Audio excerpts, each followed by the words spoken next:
देखिए बेटा, class 10th basic paper का क्वेश्चन नंबर 1। इसमें आपको कह रहा है कि एक बॉक्स है जिसमें कार्ड डाले हुए हैं जिनके नंबर्स है 6 to 56, 7 से लेकर 50 तक। उसमें से मैंने एक कार्ड को निकाल लिया और फिर कह रहा है इसकी प्रोबेबिलिटी निकालो कि जो वो कार्ड है उसका जो नंबर होगा, उस पर जो नंबर लिखा होगा वो एक परफेक्ट स्क्वायर होगा, जैसे 4, 9 ऐसे। तो आप ये देखिए, हमारे वैसे उसने ये कार्ड कहाँ से स्टार्ट किए हैं, 6 to 50, यानी कि पहले के 5 तो मिसिंग है। तो टोटल कार्ड्स हमारे पास कितने बचेंगे, पहले 5 हमने माइनस कर दिए तो कितने बचे 45, यानी टोटल नंबर ऑफ हमारे जो आउटकम्स होंगे वो 45 होंगे।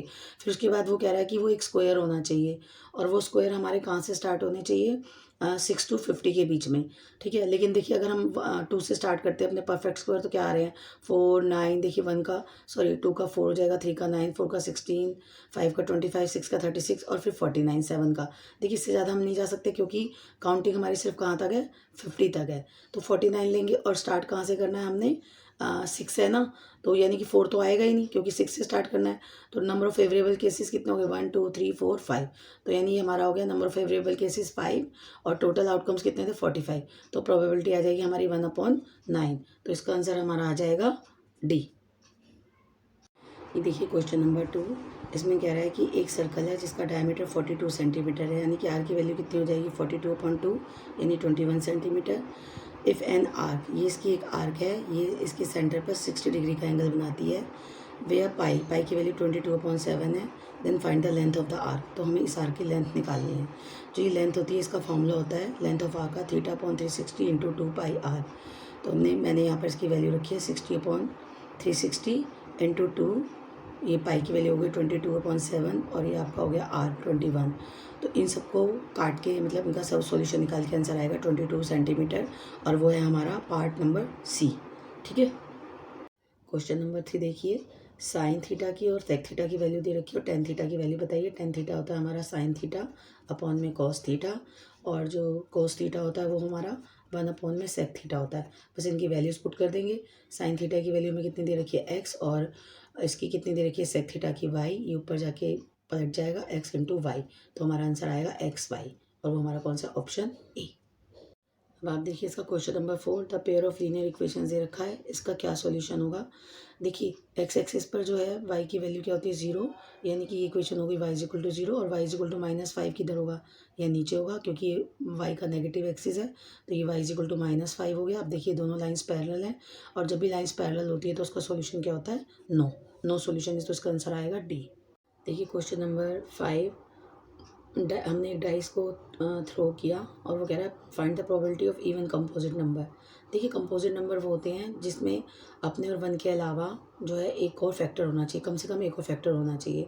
जैसे आपका 2 है वो तो आपका प्राइम नंबर है, 3 भी प्राइम नंबर है और आपका 5 भी है प्राइम नंबर। लेकिन देखिए जो 4 है, 4 आपका क्या है, ये जो है आपका एक कंपोजिट नंबर है और वो भी इवन, और ये स्मॉलेस्ट इवन कंपोजिट नंबर है क्योंकि देखिए इसके कितने फैक्टर है 2 × 1। तो यानी इसका 1 और इसके अलावा देखिए और भी फैक्टर, इसके और भी फैक्टर्स ना, कितने फैक्टर्स हो गए, 3 हो गए ना। तो यानी कि जब हम इसकी काउंटिंग लेंगे जो आपके डाइस पे नंबर होते हैं 1, 2, 3, 4, 5 और 6, तो देखिए इसमें कंपोजिट नंबर क्या होंगे, एक तो ये होगा इवन में 4 होगा और एक क्या होगा आपका 6 होगा। तो टोटल आपके जो आपकी प्रोबेबिलिटी निकालनी है यानी फेवरेबल केसेस कितने हो गए 2 और टोटल कितने होंगे आउटकम 6, क्योंकि डाइस पर सिर्फ 6 नंबर्स होते हैं ना। जब हम इसको अगर डाइस को थ्रो करेंगे तो 6 में से ही कोई पॉसिबिलिटी आएगी। तो इसका आंसर आपका आएगा 1/3। तो यानी आपका ऑप्शन हो जाएगा बी। देखिए बेटा क्वेश्चन नंबर 6।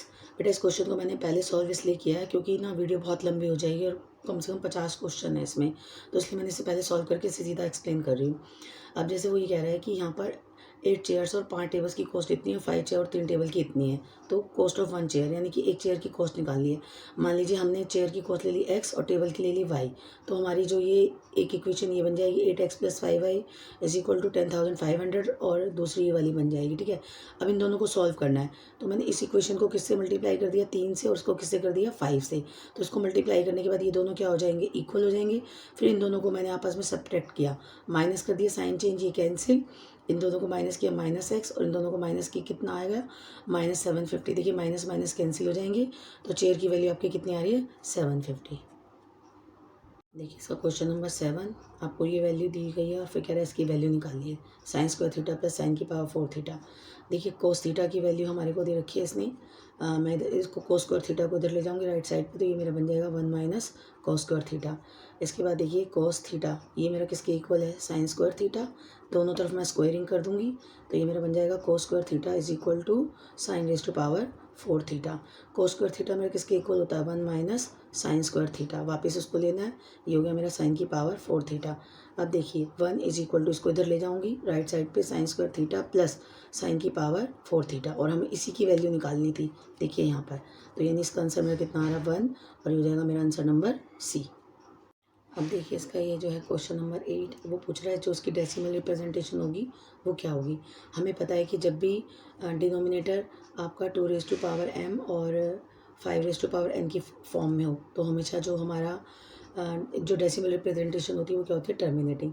तो देखिए ये दोनों जो है पॉजिटिव है, m की पावर और n की पावर, तो इसका मतलब हमारा आंसर क्या होगा, ये टर्मिनेटिंग यानी कि ए होगा। अब देखिए क्वेश्चन नंबर 9, क्वेश्चन नंबर 9 में कह रहा है कि इसका एलसीएम क्या होगा।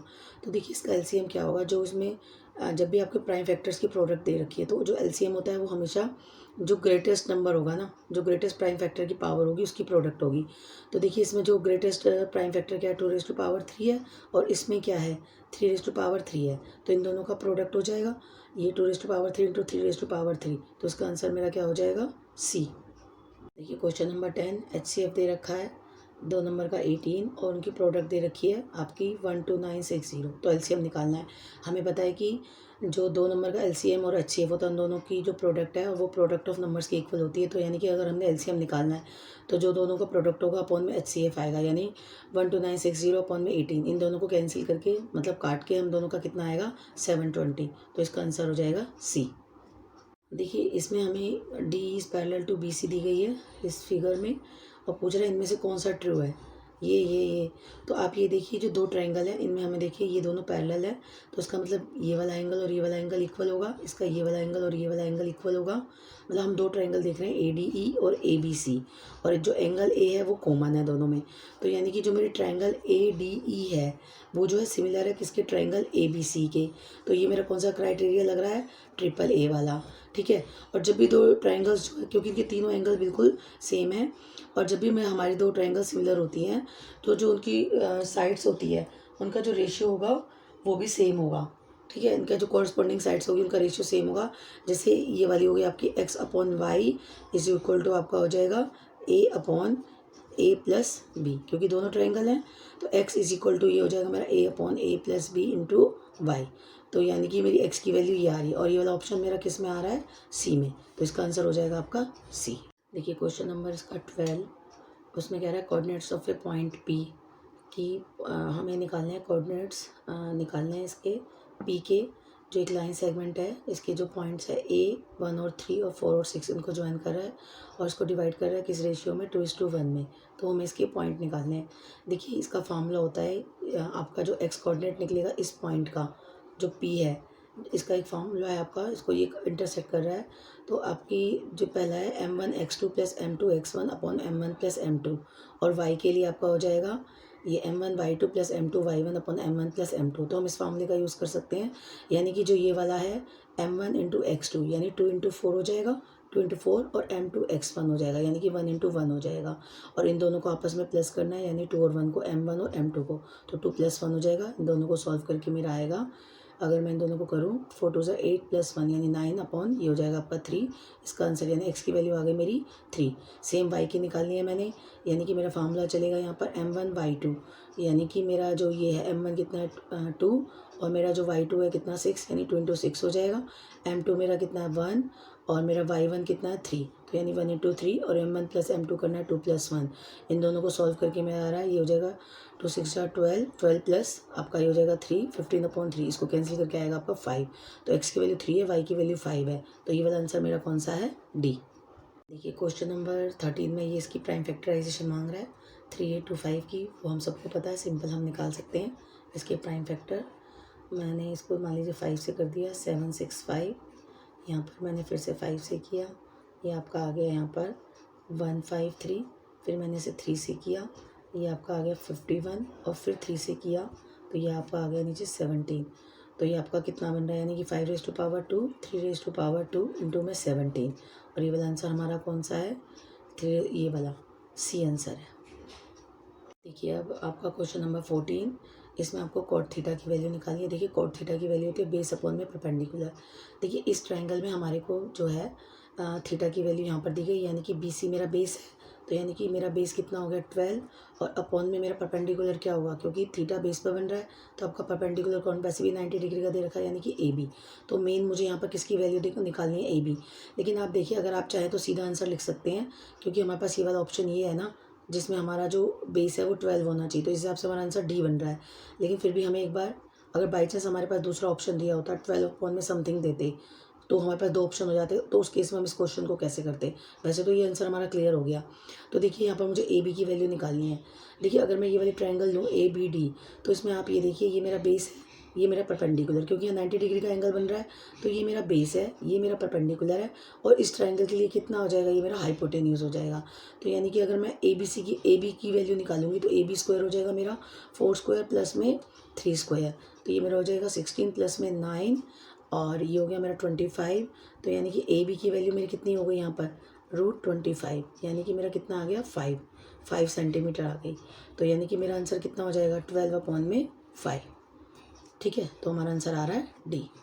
देखिए क्वेश्चन नंबर 16, ये A B C D is a rectangle, ये एक रेक्टेंगल है, तो उसकी अपोजिट साइड्स क्या होंगी, इक्वल, यानी कि x प्लस वाई आपका कितना हो जाएगा 12, और x माइनस वाई क्या हो जाएगा आपका 8। अब इन दोनों को हम माइनस करेंगे, देखिए प्लस करेंगे, इन दोनों को प्लस किया, ये कैंसिल हो जाएगा, यहाँ आ जाएगा 2x इज इक्वल टू 20, तो x की वैल्यू आ रही है आपकी 10, और y की वैल्यू कितनी आ जाएगी आपकी, देखिए ये हो गया 10 plus y is equal to 12, तो y की वैल्यू आ जाएगी 2, यानी आपका आंसर नंबर इसका हो गया ए। और इसको हम सिंपल वैसे भी कर सकते हैं, देखिए x प्लस वाई कितना होना चाहिए 12 होना चाहिए, और x माइनस वाई कितना होना चाहिए 8। तो देखिए 10 प्लस 2 करेंगे तो 12 आ रहा है, और 10 माइनस 2 करेंगे तो 8 आ रहा है, तो हम इसे इस तरीके से भी कर सकते हैं। देखिए क्वेश्चन नंबर 16 में आपको दिया गया है आइसोसेलेस ट्रायंगल, यानी कि दो साइड्स इक्वल है, A C is equal to B C, और ए बी स्क्वायर दे रखा है 2ac स्क्वायर।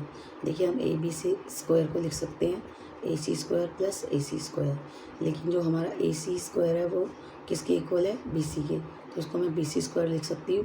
तो यानी कि अभी आप देखिए ये आप हमारा क्या बन रहा है, एक राइट एंगल ट्रायंगल बन रहा है, यानी कि जो AB है, AB जो है हमारा क्या है, एक ये हो गया हमारा हाइपोटेन्यूज, और ये हो गया C।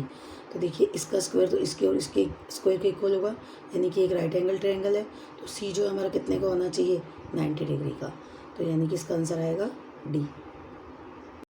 क्वेश्चन नंबर 17, अगर -1 इस पोलिनोमियल का इफेक्ट 0 है तो उसका दूसरा 0 बताना है। इसके फैक्टर करेंगे, एक्स स्क्वायर माइनस की प्लस करने पर तो -7 है, और मल्टीप्लाई करने पर -8, तो इसके बनेंगे factor -8x plus x minus 8, x into x minus 8 plus 1 x minus 8, तो ये हमारे पास बनेगा x प्लस 1 और x माइनस 8। इन दोनों को 0 के इक्वल रखेंगे, तो x plus 1 is equal to 0, x is equal to -1, and x minus 8 is equal to 0, और x इज इक्वल टू 8, तो यानी इसका आंसर आएगा डी।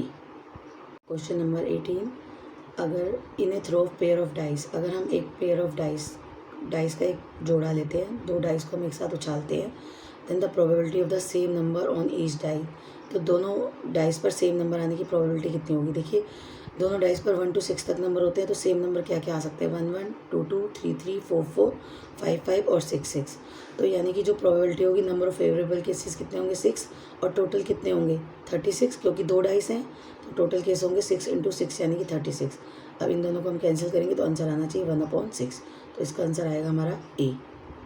देखिए क्वेश्चन नंबर 19 में मिड पॉइंट दे रखा है 3p4 और -2 और 2q का 2 और 6, ये इसका मिड पॉइंट है, यानी इसको 1:1 के रेशियो में बांट रहा है, तो हमें p प्लस q की वैल्यू निकालनी है। तो इसमें मिड पॉइंट फार्मूला लगाएंगे। मिड पॉइंट फार्मूला क्या होता है, मान लीजिए ये दो पॉइंट्स हैं, इनको हमने ज्वाइन किया, जो ये मिड पॉइंट है इसका x और y, मान लीजिए p, इसके कोऑर्डिनेट x और y है, इसको 1:1 के रेशियो में डिवाइड करता है, इसके कोऑर्डिनेट x1 y1 और इसके x2 y2, तो इसका मिड पॉइंट फार्मूला होगा x की वैल्यू होगी x1 प्लस x2 अपॉन में 2, और y की होगी दोनों y के कोऑर्डिनेट्स को जमा करके 2 से डिवाइड करना है, y1 प्लस y2 अपॉन में 2, सिंपल यही करना है। सेम इसके केस में अब जैसे हमें ये दिया गया है, इसको दिया गया है, तो हम क्या करेंगे 3p, यहाँ पर मैं करूँगी 3p प्लस में -2 अपॉन में 2, this will be equal to 2। अगर मैं इसकी वैल्यू निकालूंगी तो ये मेरी आएगी यहाँ पर ये आएगी मेरी 3p minus 2 is equal to 4, then 3p is equal to 6 and p की वैल्यू आ रही है 2। तो यानी कि p की वैल्यू तो आ गई मेरी 2, और अब मुझे निकालनी है यहाँ पर q की वैल्यू। और q की वैल्यू के लिए मैं यहाँ पर क्या करूँगी, यहाँ पर मैं इसको करूँगी 4 और इसका ये वाला हो जाएगा प्लस 2q अपॉन में 2, this should be equal to 6। और यहाँ से मैं सॉल्व करूँगी तो मेरी यहाँ पर मेरी q की वैल्यू, इसको सॉल्व करने के बाद मेरी देखिए आ रही है, अगर मैं इसको सॉल्व करूँ तो देखिए ये आ रहा है मेरा 4 plus 2q is equal to 12 and 2q is equal to 12 minus 4, यानी कि ये हो गया मेरा 8, देन q की वैल्यू आ रही है 4। तो यानी p की 2 और q की 4 दोनों को प्लस करके मेरा कितना आना चाहिए 6, तो इसका आंसर होगा बी। देखिए क्वेश्चन नंबर 20, इसमें मेरे पास है 147 अपॉन में 120 और कह रहा है ये कितने how many places of decimal तक ये टर्मिनेट होगा। देखिए अगर मैं इसको कैंसिल करती हूँ तो ये मेरा आएगा 49 अपॉन में 40, अगर इसको लिखूँगी मैं 49 तो ये हो गया मेरा 5 इंटू 8, तो यानी कि ये हो जाएगा मेरा 49 यानी 5 इंटू 2 रेज़ टू पावर 3। तो ऊपर नीचे मुझे 49, यहाँ हो जाएगा 5 रेज़ टू पावर 3 और यहाँ हो जाएगा 2 रेज़ टू पावर 3, यानी कि ऊपर में मुझे 5 रेज़ टू पावर 2 से करना पड़ेगा। तो नीचे देखिए मेरी कितनी आ रही है पावर, यानी 10 रेज़ टू पावर 3, तो यानी कि कहाँ तक रुकेगा 3 प्लेसेस ऑफ डेसिमल तक, तो इसका आंसर आएगा सी। देखिए क्वेश्चन नंबर 21 में कह रहा है पेरीमीटर निकालना है सेमी सर्कुलर पर प्रोटेक्टर का। तो देखिए ये आपका एक सेमी सर्कुलर प्रोटेक्टर हो गया और इसका रेडियस कितना है, ये मान लीजिए इसका रेडियस इसमें दिया हुआ है हमें आर, ये हो गया आर। तो अब कह रहा है इसका पेरीमीटर बताइए। देखिए पेरीमीटर एक तो इसका हो जाएगी, इसकी सरकमफ्रेंस हो जाएगी सेमी सर्कल की, यानी सरकमफ्रेंस ऑफ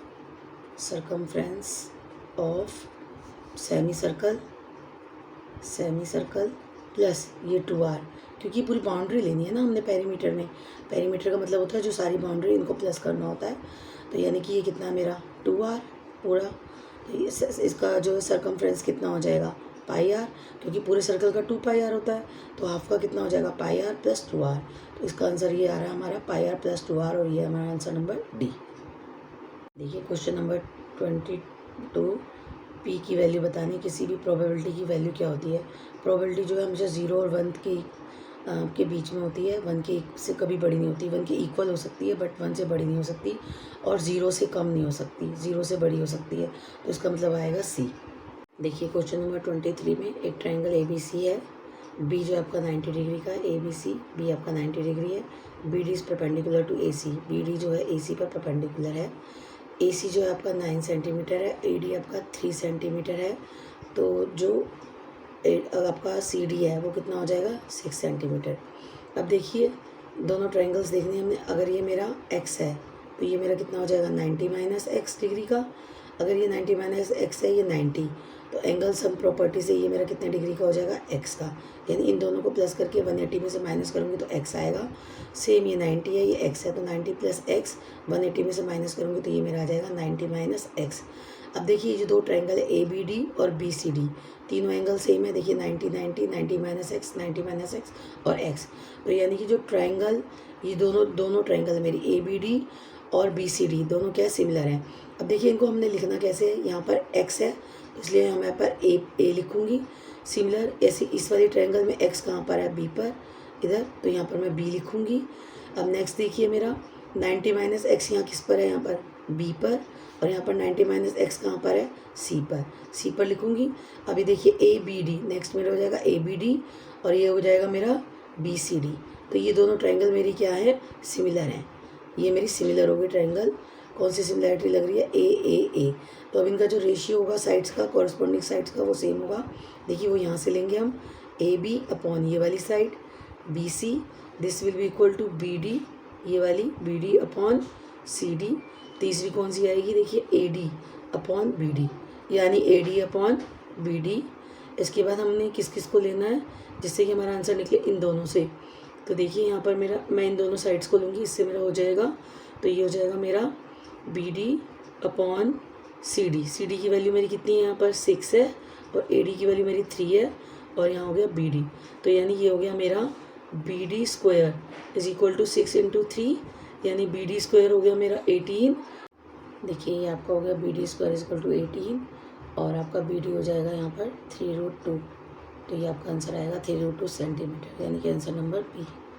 देखिए क्वेश्चन नंबर 24 में ये आपका पेयर ऑफ लीनियर इक्वेशंस है, इनका कोई सॉल्यूशन ना हो इसकी कंडीशन होती है a1/a2 is equal to b1/b2 is not equal to c1/c2। यानी कि यहाँ से मैं लूँगी a की वैल्यू होगी यहाँ पर मेरी 3/a2 हो गया मेरा यहाँ 6 is equal to 5/k and this is not equal to 3/8। तो इन दो से मेरी वैल्यू निकल सकती है k की। कैसे? देखिए 3/6 इज इक्वल टू 5/k, तो k की वैल्यू यहाँ पर आ रही है मेरी 5 इंटू 6/3। तो ये हो गया 3 2 6, यानी कि k की वैल्यू यहाँ पर मेरी कितनी आ रही है 10। तो ये हो गया मेरा answer k is equal to 10। देखिए क्वेश्चन नंबर 25 में कह रहा है if circumference of a circle increases from 2π to 4π then its area. अगर हम एक सर्कल का सर्कमफ्रेंस 2π से 4π इंक्रीज़ कर दें तो इसका जो एरिया ओरिजिनल एरिया का कितना होगा, हाफ, डबल, 3 टाइम्स और 4 टाइम्स। तो देखिए मान लीजिए सर्कमफ्रेंस C1 है पहले वाले के, दूसरे की C2 है, यानी कि 2πr1 है, उसकी 2πr2 है। तो मान लीजिए ये कितनी इंक्रीज़ हो रही है 2π से 4π। तो अगर हम इसे कैंसिल करें तो ये आ गया मेरा 1/2 और यहाँ से आपका आ गया R1/R2, यानी कि R1/R2 की वैल्यू मेरी आ रही है यहाँ पर 1/2। अब बात हो रही है एरिया की।